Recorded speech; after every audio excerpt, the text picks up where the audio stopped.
everybody, welcome to Drive Thru Review 577. Today we're going to take a look at Warhammer Quest Shadow over Hammerhal. Now this is kind of the follow-up to last year's Warhammer Quest Silver Tower. Now this is not so much of an expansion or even a standalone expansion as kind of a companion game. Now the original Silver Tower was a co-op game, pure co-op. This one has a lot of the same mechanics, the way you activate your heroes and all that kind of stuff, and the way the bad guys kind of work, is a lot of it is the same. But this is not a co-op; it's a dungeon master, a game master driven game where you need one player to kind of go through kind of the narrative, guide all of the bad guys, and kind of actually guide all the characters and the players through a story that is a lot more structured and not necessarily linear of a narrative, but it is a little bit more linear. It's not randomly generated everything. So you can use pieces from Silver Tower in this game and actually vice versa, but you don't really need one or the other to play the other. So let's jump into and take a look at a lot of the differences, and I think a lot of it's actually going to kind of inform Silver Tower players in a way. We'll talk more about that in the review, but let's jump in and take a look at this, and then I'll talk more about all this in the review portion. Okay, here's just about everything that you can get in the game. You can see you've got some different decks of cards, some different manuals, some tiles and things. I do have some of my other figures here from Silver Tower that I've just put in the box for now. So you don't get quite all of these, and I have painted some of these, but these figures here actually do come with this game. So this is a Blood Reaver here. You can see an example. Now this is one I already had that I've had a chance to paint up, but you can see kind of a good example of what they look like when they're finished there. Here's another Blood Reaver as well. And then they also come here with these Carrick Acolytes. Now this is one of the newer models that they have. I haven't got around to painting this fella yet, but you can see they got typical, Games Workshop quality and level of detail. I apologize for the paint job on these. This is one of the first things I ever painted in my life. But here's kind of an idea of what it looks like painted up there, but just not as terrible. Okay. And then you've got also new tiles. So the setting is very different. It's in this sort of giant city that's kind of between realms. And so the good guys, the Order, has sort of recolonized the different realms after this big bad chaotic apocalypse, and the city's kind of like teetering on the brink in between. And so the theme of it is that these characters from these different guilds that belong to kind of the different factions in the cities. Here's the main Stormcast here, the Castellant. He has in the story, he gives you a good story here in the book, but there's basically been some crimes and thefts and people have been killed and stuff, and so he gets together with this guy here who he's just been primed there, but this is a dwarven guy here, Cogsmith, and then there's this kind of pirate fella here that's going to join you, and then finally a lore master, kind of your mage guy here. So these four characters are going to join together, and you're always going to play the game with those four characters, or you can use other heroes and things from Silver Tower, or of course the other different hero cards that they've released for random different heroes in the universe. You could use that, but you always want to have four of those. And the first thing you're doing is you're tracking down your companion here, and you won't actually make use of him in the game until a little ways down the story. But he's basically on the trail. He's sniffed out where the main bad dude here, this red sorcerer here, has, he's kind of behind everything. So you track him down now to this big dungeon. And this is one of the things, I'll spoil a little bit of the review here. This is one of the things I really love about the game, is it's not so much like you play through different scenarios. There's basically like 8 levels to this giant dungeon. And as you explore it, you'll find different entry points and things. And it gives the dungeon master here, let's see, this thing, which I don't want to show too much of, but there's this little roster thing here, and so you can just basically photocopy that and then keep track of where the party has been, which rooms they've searched, and so on. So it's just really more of an open-ended kind of campaign vibe. Let's just take a look at some of the tiles here. So a lot of people, I'm not one of them, but a lot of them complained about the tiles for Silver Tower because they were very funky and zinchy and stuff. I think the folks that did complain will be more at home with this. These are a little bit more, I guess you'd call traditional, but they're not dull by any means. They've got nice detail on them and all that kind of stuff. And you've got, a variety of different rooms. You can see here the little red line there, so that's kind of an obstacle. These look really nice once you start to explore. The turn is going to be very, very similar. I'm just going to show you some of the hero cards which you're familiar with from Silver Tower. You've got the move, the amount of squares you can move.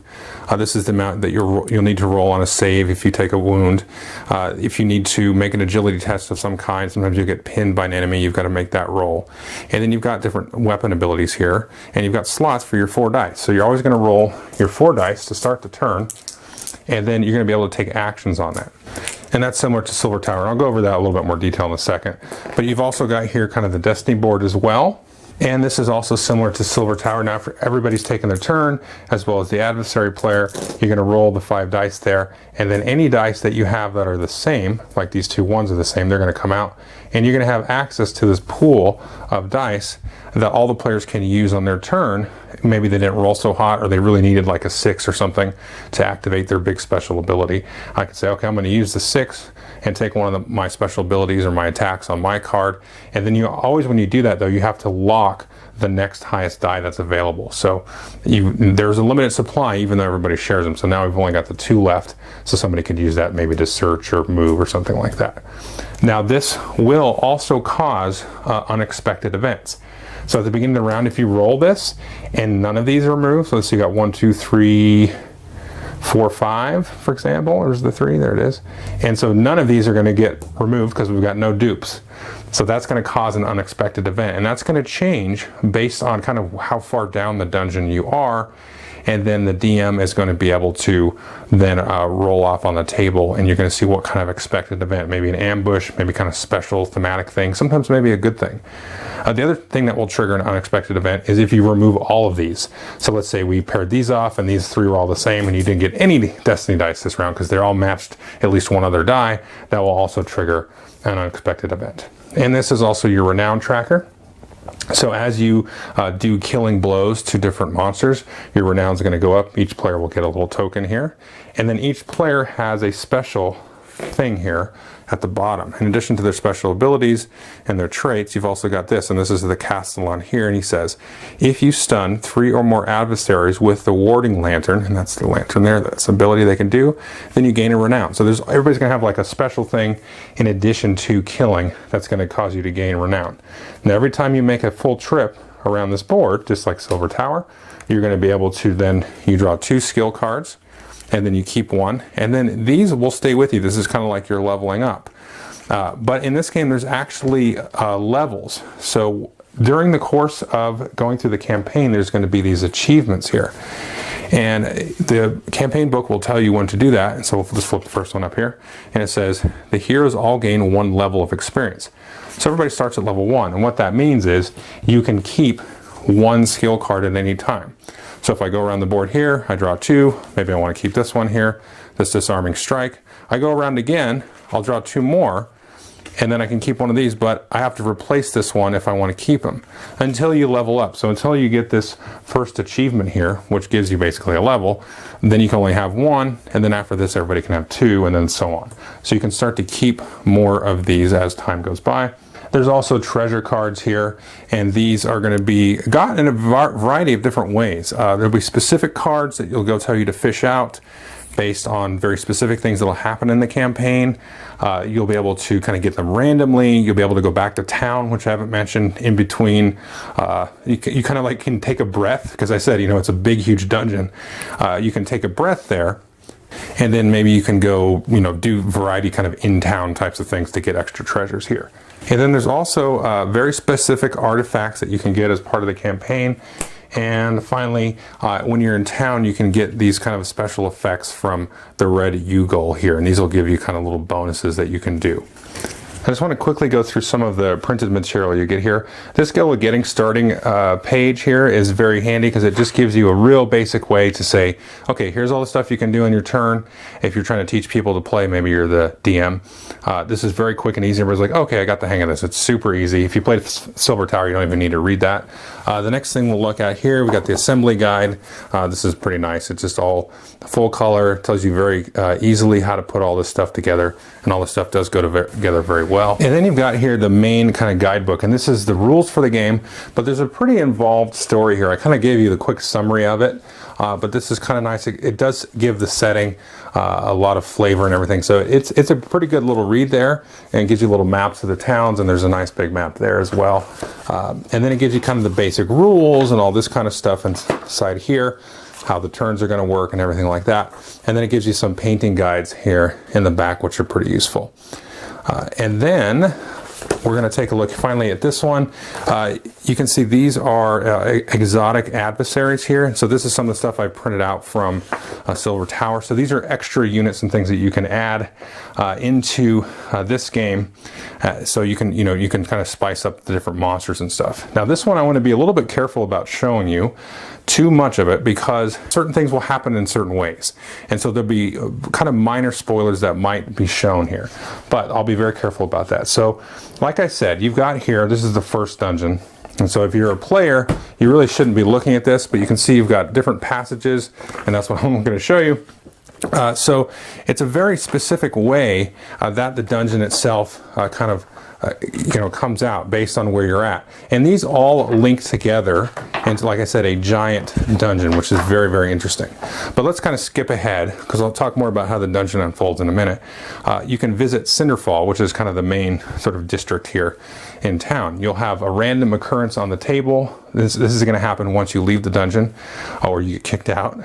So you're going to roll this, and then you'll be able to choose one of these different activities. You can go do a drinking contest, you can gamble, you can go to the chapel, you can try to heal up certain things that you might have on you. You might get like a plague kind of thing on you or something like that.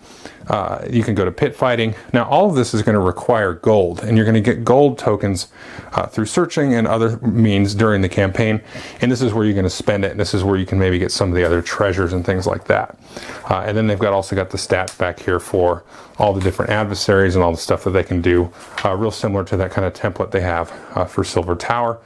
And then finally, like I said, there's a chart here, which I don't want to show you, for the Dungeon Master to keep track of where you've been. So the very first time you play the game, you're going to start off on this kind of stairwell here. You'll put, again, all 4 of the different characters here, because you always play with all 4. So if you have less than 4 players, somebody will have to kind of take over one as a companion. You'll have a little doorway here. And then this will be told to be set up in different ways based on what kind of level of the dungeon you're in. And this is, sometimes it makes reference to a direction. So you can say, oh, what's to the west of that? It'll make more sense. It's mostly for the DM to worry about. And then on the other side of this, it gives the players a list of the different activities that you can do. So they can say, I'll do the Guild of Certified Thaumaturgists. So you'll flip that over when they leave the dungeon. So that's going to go here. And I'm going to randomly put these out, because the order that this stuff comes out is pretty important. So let's say you take an action now to actually explore and open the portal, open the door, and the Dungeon Master will then know which tile to get out. It may tell them to set up certain bad guys in certain ways. It may give them a choice. And so let's pretend these 4 Carrick acolytes are showing up here. And so you might do that, and then you'll have to do some combat with them. But the nice thing is that the dungeon kind of explores itself. You don't have to do a whole lot of setup like in other games like Descent or Imperial Assault. You just kind of throw all the tiles out, and then you start putting them down as you go. And then you kind of make your way through here, and then you can interact with these tiles in very different ways based on kind of where you're at, what the scripts are kind of telling you, and whether or not you search and so on. So let's just quickly go over the different actions that you can do. So whoever got the Castellan, maybe hits his turn, he's rolled his 4 dice. And there's certain things that you can do. You can spend any die to do. So if I wanted to move, I could spend a die and I can move up to that many spaces. If I wanted to open a door, I could spend any die I wanted and open the door. Then you explore it, and then you reveal the tile like I showed you. You can also search. Now if you want to search, there cannot be any of the bad guys on the board there. So let's pretend they're off of there now. The Castellan takes 1 die, he opens the portal, we see that, and then he does another die to move in, so he moves in 3, you can move diagonal, and so on. And then you can search, you basically spend any die you want, and then you're going to roll the die, and if you get a 6, you will successfully find any secret that may or may not be in that tile. Now as the tiles are put out, the Dungeon Master will put a little token here like that to show that it hasn't been successfully searched yet. And so if you successfully search, you get that, and the Dungeon Master will read any secret that is associated with that. You also, no matter what, will get this gold coin, which again you can spend back in town. Now let's say I rolled a 6. It's pretty hard to get, right? You roll it, you get a 6. Okay, good for you. Now, if I fail, I can spend another die. And remember, you can spend the dice over here on the Destiny board as well, and this is kind of a good use for that. Kind of give you extra searches. And I want to search again, so I'll spend another one of the dice off my board and roll it. Now I only need a 5. Well, we got a 6 that time, that we would have got it. If you do it a third time, then all you need is a 4. Now, if somebody else comes in here and searches, maybe the lore master comes in, they move around, they need to search, they need to roll a 6. And so it's basically per player per room. So if I move in here and search and fail, and then I move into like another one over here, let's just put that there, and I wanted to search inside here, then I would also still need a 6. So it resets per turn, and it kind of resets per room per turn. So you're going to spend a couple of dice to have to search and successfully search. But like I said, that may trigger some event. It might give you a further clue and move you along in the story, but you're going to use that search a lot for a lot of different things. Now the last kind of general thing you can do is recuperate, and that's kind of heal yourself. Now as you take damage, the way you're going to mark that is you're going to put these little wound tokens on here like that. And so if I was like this, and then we go to do my next turn, I'm only going to have to be able to roll the 2 dice there. So I'm not going to get very many actions. I'm not going to get a lot of options. But I can spend any die I want to recover that wound. So next turn I can have more to roll. Now the first time I do that on a turn, I can spend a 1. I can be any die. The next time, if I wanted to do it again, I'd have to do it with a 2+. If I wanted to do it a third time, I'd have to do it with a 3+. And this might be something also that, again, you use the Destiny dice to help somebody out who's taken a lot of damage, because you can take damage pretty quickly in this game. The other thing to note is, as this fills up, you have a chance of becoming grievously wounded. So once I've got 4 there, I can still take my turn.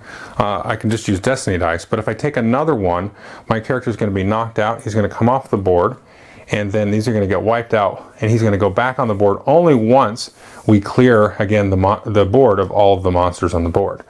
So you don't want to have the whole party get grievously wounded, because then you've lost the game and you got to start over. After we've cleared the board and he comes back on, we're going to put on here a grievously wounded marker here. So this is kind of one permanently nulled out slot, but these will clear off once you go back to town. So this is kind of a sign that you might want to start to think about heading back to town once you start to accumulate these throughout the party. The other thing you can do is you can get stunned. Let's say a monster has an effect that stuns you. That's just kind of a temporary wound. If you get wounded after you get stunned, the stun will just become a wound. But if that doesn't happen, and then the end of the round happens, the stun will go away. And I should say, these go away at the end of your turn. So you might actually have them for your next round. But they will go away at the end of your turn. Now the other thing to note here are these different weapon actions. So you can see this is the Castellan's Halberd. It requires a 1+, and his Warding Lantern requires a 6+. So again, I can basically activate this for an attack with any die, but I need a 6 to activate this area effect here. And the combat is very interesting. So you're going to remove the die that you used, and you go ahead and roll it. Now I need to roll a 4+ to hit, and it'll do 2 damage. So I'm going to roll that, so I got a hit, and then I'll do 2 damage. Now there's a couple of different sort of ranges here. You can see combat, area, and then missile. Now combat, you just have to be in an adjacent space, so either diagonally or whatever. Area is all in the same tile as this fella, and then missile is within the same tile, but there's a little bit more to it than that. But that's pretty much what you do. You just activate your 4 different actions based on the dice here, or maybe some of the Destiny dice. You do your basic stuff, do your different attacks. You can also use different special abilities here, which I'm not going to get too into detail with. Once all the players have taken their turn, and then the DM will activate the different adversaries that are on the board. And what they're going to do is they're going to take a look at the sheet here for the different characters. So here we've got the one for the main guy, the Chaos Sorcerer Lord. It shows you a few different things. Just zoom in on that. So you've got his move of 3. He's got 9 hit points, 9 vigor. He's got an agility of 1, and then he's got different sort of special abilities, and these are going to tie into the different weapon actions usually. But you've also got these behavior tables down here. So the DM kind of has a choice. They can say, okay, I'm going to move an attack. So I can move the guy or move the group of guys and then go in and attack. Or I can kind of be a little bit risky here and then roll on this behavior table. And this might do something that's a little bit better than you normally would be able to do. You might get a bonus to your different attacks. You might get extra dice that you roll or something like that. but it also might not do something that you particularly wanted. So you can take a little bit of a risk there with these different things. And some of the different characters will have sort of special units that will kind of make you and kind of tempt you to come down here and use the behavior table. The character acolytes are one of those. And it does kind of matter which, how you kind of outfit these characters. Now, it doesn't give you too many options when you build. Like when you build through, you're going to get a good variety of different things. Although the Blood Reavers, you can kind of go, you know, heavy dual wield and stuff like that. But let's use a good example here. Let's look at some of the Carrick acolytes in here. So we've got this guy here, who's the Volcaric, who has the bird. This is the guy I was talking about, who helps you with the behavior rolls. And then you've got also the guy here with the scroll. This fella here, you can see he's got a special scroll though. So he's going to do 2 extra dice, or excuse me, 2 dice when he does his bolt, because these guys have a melee attack that they can do, but they can all cast a kind of a sorcerer's bolt. So he's going to give you a little bonus there. And then you've got some of these guys with a shield, and this is going to give them basically 1 extra hit point. Now, as you're putting these out, you have to kind of stagger them, so you don't just load up like a bunch of guys with shields, or a bunch of the guys that give you a bonus on their sorcerer's bolt. So you've got to sort of stagger them and do the different types of models that you have, so there's a good mix. But once you get 1 of each out, then you can kind of restart and then go along that way. Now, there's a couple of things that the DM also has to keep in mind. Now, first thing is if you've been wiped out and the players are kind of exploring, and there'll be periods of time where there's no monsters on the board. It's not like a constant slugfest, although it can turn into one from time to time. If they're just wiped out and they've just been searching, kind of exploring, you do get to make an ambush roll at the start of the turn. If start of your turn, if there's nobody on the board, so they make it ambushed. In that case, you're going to bring guys off from an empty chamber, and then you have like different tables that you're going to roll on to see what kind of bad guys. It's kind of, you know, thematic to what kind of level of the dungeon they're in. And then, like I said, there's the unexpected event thing that might give you some choices to do based on what you rolled, and you get some choices. You can also, let's just do an example like this. We'll have a doorway here, because when you do explore these, you will put the doorways out. Sometimes there'll be hidden doorways, and they have to search to actually find the hidden doorway. But you'll put these out, and let's say we were fighting here, and we had this sorcerer guy here, and a couple of these guys were fighting up here, and then I could have this guy basically call for reinforcements if he's adjacent to that portal. So this is something the players and the DM need to keep in mind. If I do that, then I can say, okay, he's going to call for reinforcements, and then I'll open whatever the, you know, the tile that was supposed to be there is there, and then maybe pull in some other guys, you know, maybe these Blight Kings come in or something like that, based on, you know, whatever the story's kind of telling you there. So it gives you a little bit of options there in terms of maneuvering, but that's kind of the basics of how the game and mechanics are going to work. Okay, so that's sort of quick rundown of Warhammer Quest Shadows over Hammerhal. So let's first jump into kind of the elephant in the room. Now, the first game was co-op, and excellent co-op, and I really enjoyed it, and it threw lots of random stuff at you, and it was vastly replayable, especially as you added different heroes and stuff. You could do really thematic sort of explorations of folks that got sucked into this tower by Tzeentch, and he wanted to torture them, whether they be chaos or order or whatever. And it was really a good time. Now, this is not a co-op at all, and I don't think that you could play this as a co-op, because the advancement and the progression and all that stuff is really tied to kind of the story and the narrative of what's happening as the players explore. And like I showed you, there's different traps and things that can happen.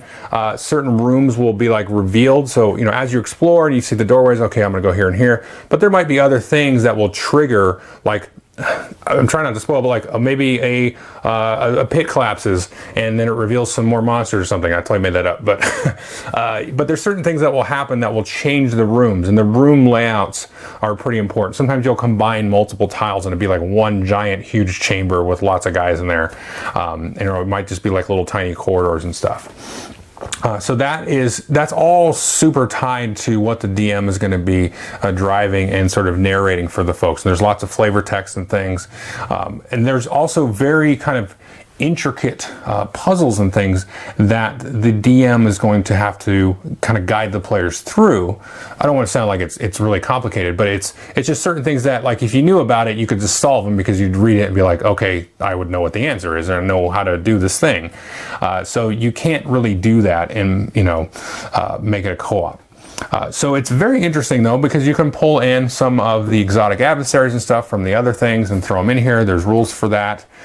There's rules as well for messing with the difficulty level, and I think there's a good balance that can be had there between, you know, how much extra stuff do you have, because you can really, and I've kind of made this mistake and really thrown it at some of my friends, and I was just like playing, you know, balls to the wall and just basically wrecked them. And I was like, okay, and we were playing on like the basic difficulty too, but because I had access to the stuff, I was like, oh cool, so yeah, 6 Zangors show up and they have, you know, all these extra hit points and stuff, and now you're sort of sandwiched between these other characters. So it really is a little bit on the DM to sort of try to guide that experience and really, you know, mess with the difficulty themselves. So you can change that difficulty, you know, like in between quests, you could kind of bump it up a little bit.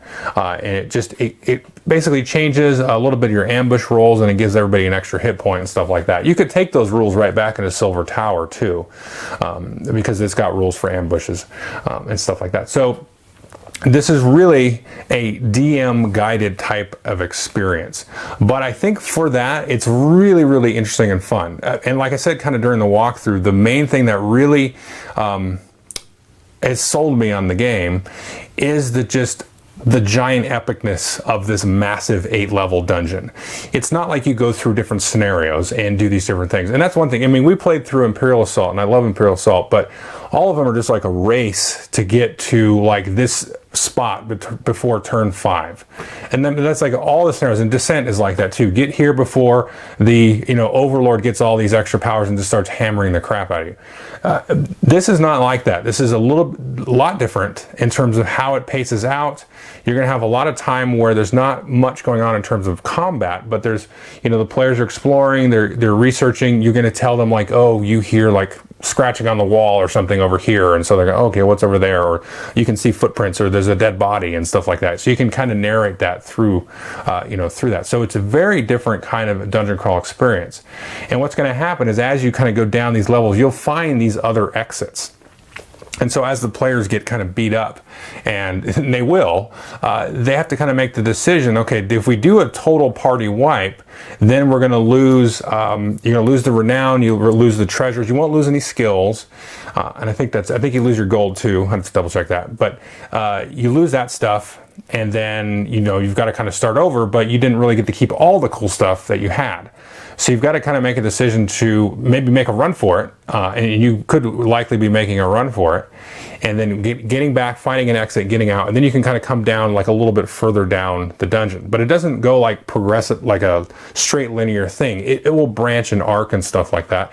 And there's certain things that'll happen in the dungeon that you know, impact the town and vice versa, which is really cool as you go through the adventure. So that the creation of that world and that kind of thematic space is awesome. It's really cool. I won't lie to you. I wish it was kind of a co-op too, because I think they could do something like this, and you could do it similar to how they did it with Silver Tower with the forking, you know, cards, the explore cards and stuff like that. You could do that. But I think the experience that they've set up here really does work in that way. The other thing that is a little bit interesting is the DM, like, sometimes doesn't have a lot of choices to do, because, you know, it'll be like, okay, open this thing, you know, they're going to search, they don't find anything or whatever, and then it'll be like, you know, okay, now put out these 4 guys, and then you just kind of control them, and there'll be periods of time when you don't really have much to do. But then there'll be other times when you've got a lot to do, and so there's a lot of decisions, and the decisions that you make, again, kind of dovetailing back to kind of controlling the difficulty, you'll be big, because you're like, okay, I could really, you know, knuckle down and really ruin these people's day, but how much do I want to do that? So that is interesting. So you're much more of a facilitator in that sense. So if you like that, then you can do that. You know, you can play the DM, and I think it's going to work out. But yeah, the basic mechanics are really cool. I like the dice mechanics in terms of, you know, the players. There's nice kind of very streamlined decisions to make. You know, do I use the Destiny dice to let you do that? You know, how do we move around and all that kind of stuff? And I do think this system, though, it's kind of interesting because they've kind of split us a little bit. You know, there's a lot of people that really like the co-op, and I'm one of them. And then there's going to be, I think, a lot of people as well that don't really go for the co-op, but that wanted the kind of more role-playing type of experience. And they're going to really like this a lot more. So it's kind of like two sort of systems or two pathways that the game could go, and I assume they want to come out with more stuff for it. I think they could come out with more of kind of a more generalized system. I know I've seen a lot of folks online that are really fans of the game like myself, and it would be cool to have like a nice bestiary here like this, so you could use lots of models, and they just give you stats for lots of different things, and a little bit of like some tools for setting up your own adventures and your own traps and all that kind of stuff. That would be really cool. So almost like a little role-playing companion book to go with all of this stuff and create your own adventures, because I think the adventure that's in here is really cool. Players will be able to, I think, adapt it for a second playthrough. So as you level up and go through the game, and let's say you beat it once, would you play it again? I mean, not necessarily as it's written in here, but you could certainly make tweaks to it. The traps aren't so intricate that you couldn't say, okay, well, you know, I'm going to do this trap a little bit differently. Maybe I'll put it in this room, or it won't happen in the same spot. You can do a lot of that without breaking the game. You can just say, okay, remember that trap where you had to sort of organize these things in a certain way? Well, I did it a little bit differently. And if you're, you know, you're a good-hearted GM, you're not going to be like, change it mid-puzzle, right? You're going to say, okay, I'll write it down. So the puzzle's going to work this way, and they have to kind of figure out the pattern. So you could easily adjust that, and then you can also just kind of easily adjust, you know, the order that the rooms come out. So the rooms will come out in the same general level, maybe. So what I'm getting at is that it's very easy, I think, to kind of make this a little bit more plug and play modularized, and then still kind of replay the basic same adventure. And then, you know, you could create new adventures. So that's kind of what is really intrigued me about it, is the potential of what this could be. You know, as just kind of a one sort of adventure, you know, through kind of the 8 different levels of the dungeon, I think it's going to work fine. But then most people, I think, aren't going to really want to just play that again. It's not replayable. Like Silver Tower, you can play that a bunch of times, and especially as you throw new characters at it. So I think for this case, I would be very curious to see if they're going to come out with something like another book or something, or if they can make like a third box game, which is completely different than the other two. I don't know. I was pretty kind of trepidatious going into this one, because I'm like, oh no, like what? I wanted more Silver Tower stuff because that was so fun. And this is not like that, but it kind of is, it kind of isn't. You can kind of use the monsters from both, you know, in the different heroes. So yeah, I think this is going to not maybe displease Silver Tower folks, and please a lot of other folks that didn't like Silver Tower probably. And you know, so it's kind of this weird, you know, middle ground that they're kind of in with both of the games. But you know, it's kind of nice. If you wanted a cool co-op, then you can do the Silver Tower. If you wanted more of a one versus many, you could do this. I would say again, you could take some of the difficulty changes and the changes to how the destiny and the unexpected events and that kind of stuff works, and move that into Silver Tower. I think you could certainly do that. I wrote it down the other day, but basically the way that the Destiny dice trigger the unexpected events, I think that's a little bit more streamlined. The way the searching actually works is it's more of an action that you can do. You don't have to wait for the respite phase like in Silver Tower. That's kind of, I like that. I like that better than how it works in Silver Tower. It's a little bit more clear, and you don't get these muddy timing issues sometimes. And then the ambushes and stuff in Silver Tower, you could just do, when you adjust, if you wanted to adjust the difficulty of Silver Tower, you know, you're playing with like 4 really good heroes, then you could easily take the difficulty rules from this and pull it back into Silver Tower. But just add 2 to your ambush rolls instead of 1. If you have the rule books, you know what I mean. But yeah, so I think it's a good adjustment, although I think a lot of people are confused, like, oh wait, I thought we were doing co-ops. But here you go. So take a look at it. I think it's a lot of fun. I think it's going to be worth playing through that story, and it's just really, really a nice breath of fresh air. And I think I said the same exact words about Silver Tower. That was a breath of fresh air in terms of how a co-op dungeon crawl can work, with the whole Tales of the Arabian Nights kind of vibe with the storybook.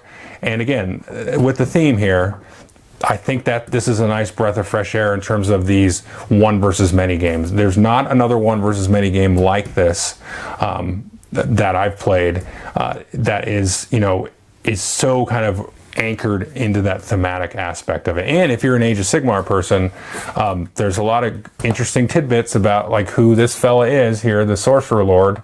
You know, does he belong to Slaanesh, you know, which is one of the dead Chaos Lords, or dead, I don't know, whatever. But and I like the kind of the backstory here for Hammerhal, and as the Stormcast are kind of sort of repopulating and colonizing, you know, all these blighted, chaotic lands in this city that's kind of, you know, it's pretty settled. There's some civilization there, but you know, you've got these kind of creepy dudes messing with things in the underworld and all that stuff. So it's a nice, good setting in that way. And I think if you're into Age of Sigmar, which I probably should have mentioned earlier because you probably turned the video off now, but if you're into Age of Sigmar, then I would say this is like a no-brainer, because I think this is, and if you're into like the theme and the narrative of Age of Sigmar, this is the Warhammer quest that I think that you want. Yeah, over Silver Tower even, because it's just cool all the way this kind of fits into where that longer campaign has been going over the last 2 years and some of the, you know, the stories and everything like that.